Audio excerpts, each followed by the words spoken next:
Fanametra-pialana tamin'ity androany ity ny gouvernemanta ny fampiraisampirenena izay nitarihan'Andriamatoa Omer Belizik mbola manohy ny asany anefa n'izy ireo aloha mandrapijoro ny gouvernemanta vaovao.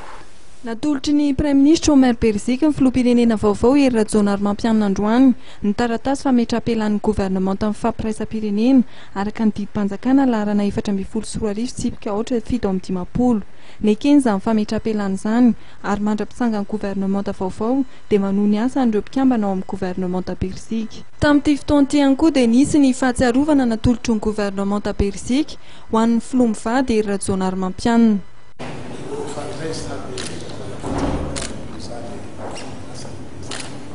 Ankoatr'izay moa amin'ny fotoana tahaka itony fomba ny manatitra fahatsiarovana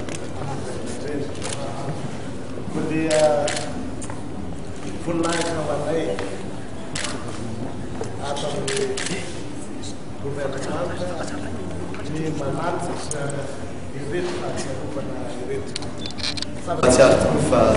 tena iraitsika ary piraitin-kafo indrindra ny fampandrosoana ny firenena ary isa monina anao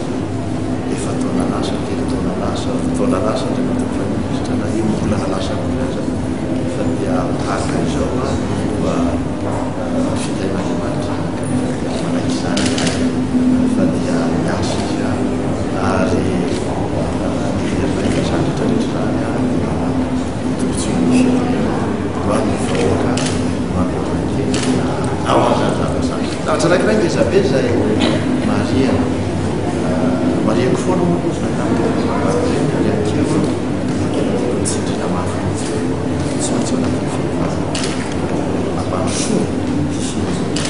rehefa avy nampahafantarina be sy maro ity didim-panjakana ity dia manan-kery avy hatrany araka ny fepetra voalazany anjin'ny fahaenina amin'ny volana laharana fa 12 tsipika 820 tamin'ny 7 septambra 2017 mikasika amin'ny fepetraka be momba ny lalàna ifampitondrana eto toerana sy ny lalàna iraisam-pirenena.